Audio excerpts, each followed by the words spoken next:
the introductory part of area. Okay, introductory part में हम study करेंगे एरिया होता क्या है, इसके बारे में इंट्रोडक्शन करेंगे हम थोड़ी सी, ठीक है, एरिया की, कि एरिया होता क्या है, एरिया से हम क्या समझते हैं, एरिया के बारे में हम क्या जानते हैं, एरिया हम कैसे फाइंड आउट कर सकते हैं, ठीक है। तो इसकी डेफिनेशन है the measurement of the magnitude, the measurement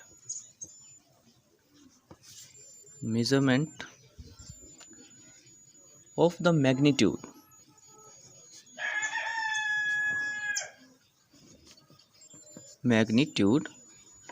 okay, of surface occupied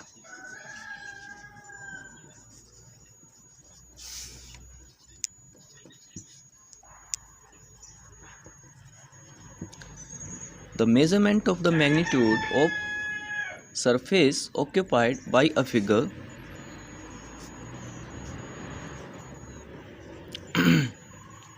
is known as its area.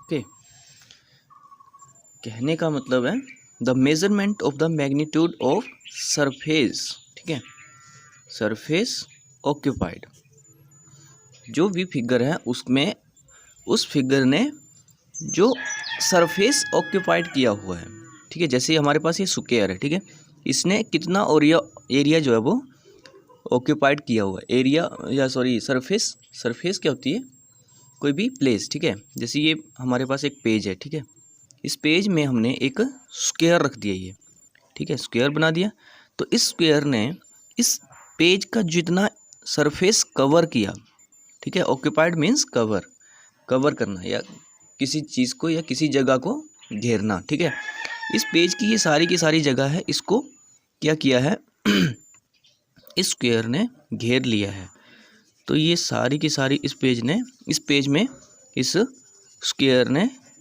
Surface cover कर लिया है, ठीक है, तो ये इसका क्या हो जाएगा एरिया।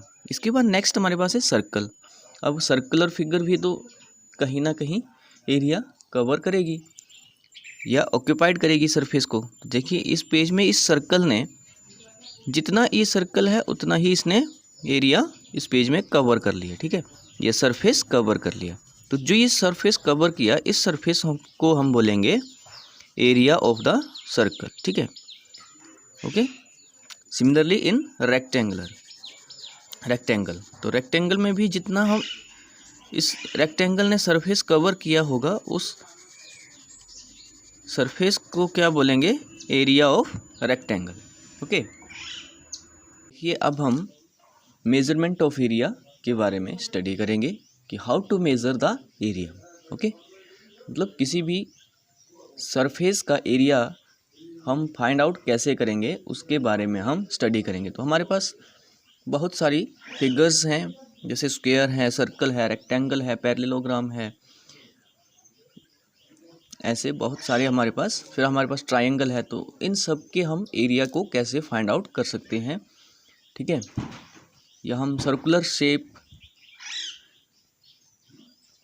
फील्ड का एरिया हम कैसे फाइंड आउट कर सकते हैं, ट्रायंगुलर फील्ड का हम एरिया कैसे फाइंड आउट कर सकते हैं, इस सब के बारे में हम यहाँ पे स्टडी करेंगे। तो सबसे पहले हम स्टार्ट करेंगे एरिया ऑफ रेक्टेंगल से, ठीक है, एरिया ऑफ रेक्टेंगल, ठीक है, एरिया ऑफ रेक्टेंगल, ओके। तो एरिया ऑफ रेक्टेंगल में हम स्टडी करेंगे कि एक रेक्टेंगल का एरिया कैसे स्टडी करना है, मतलब कैसे उसको फाइंड आउट करना है, ठीक है। तो ये हमारे पास एक रेक्टेंगल है, समझ गए बात। आपकी बुक में इसके लिए बहुत अच्छी डिस्क्रिप्शन दे रखी है, वहाँ से भी आप स्टडी कर सकते हैं और हमारी वीडियो देख के भी आप स्टडी कर सकते हैं, ठीक है। तो यहाँ पे हम स्टडी कर रहे हैं एरिया ऑफ रेक्टेंगल। ये हमारे पास एक रेक्टेंगल है, ठीक है, इस रेक्टेंगल की जो ये साइड है, ठीक है, हमारे पास रेक्टेंगल की दो साइड्स होती हैं, एक लेंथ और एक ब्रेड्थ, ठीक है। तो हम क्या, हमारे पास ये इसकी लेंथ और ब्रेड्थ कितनी है, 6 सेंटीमीटर इसकी लेंथ है और 3 सेंटीमीटर इसकी ब्रेड्थ है, ठीक है। ओके, तो इसका एरिया हम कैसे फाइंड आउट करेंगे, इसका एरिया कौन सा है, इसका एरिया है जो इस फिगर के अंदर या इस पेज पर इस फिगर ने जो एरिया ऑक्यूपाइड किया, ठीक है, उस सरफेस का हम मैग्नीट्यूड फाइंड आउट करेंगे और वही मैग्नीट्यूड हमारे पास क्या होगा, इस सरफेस का एरिया होगा, ठीक है। तो ये जो मैंने पेंसिल से कलर किया, ये इस फिगर से एनक्लोज्ड एरिया है, ठीक है। एनक्लोज्ड मतलब इसने घेरा हुआ है, इस फिगर ने, इस रेक्टेंगल ने इस सरफेस को ऑक्यूपाइड किया हुआ है, ठीक है, इसने घेरा हुआ है इसको। तो ये क्या आ गया हमारे पास, ये जो सरफेस है इसको हम बोलेंगे एरिया ऑफ रेक्टेंगल। तो इसको फाइंड आउट करने का हमारे पास फॉर्मूला होता है एरिया ऑफ रेक्टेंगल, ठीक है। ये मैं इसका लिख रहा हूँ फॉर्मूला, ठीक है। इसका हम फॉर्मूला लिख रहे हैं, एरिया ऑफ रेक्टेंगल कैसे फाइंड आउट करेंगे, is equal to length into breadth, ठीक है। तो हमारे पास ये जो 6 सेंटीमीटर है, ये इसकी क्या है, लेंथ,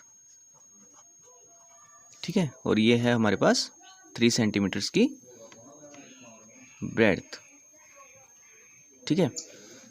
हम इस फॉर्मूला को अप्लाई करके, ठीक है, लेंथ इनटू ब्रेड्थ या लेंथ मल्टीप्लाइड बाय ब्रेड्थ, यहाँ पे हम इसको यूज़ करके इस रेक्टेंगल की एरिया फाइंड आउट कर सकते हैं, ठीक है। कैसे करेंगे, इज इक्वल टू लेंथ कितनी है हमारे पास 6 सेंटीमीटर इंटू ब्रेड्थ है हमारे पास 3 centimetre, which is equal to 6 3 ज़ा 18 centimetre into centimetre, centimetre square. यहाँ पे एक और बात आपको पता होना चाहिए, वो है कि एरिया हमेशा स्क्वायर में आता है, इसके जो यूनिट्स होते हैं वो हमेशा स्क्वायर में होते हैं, ठीक है।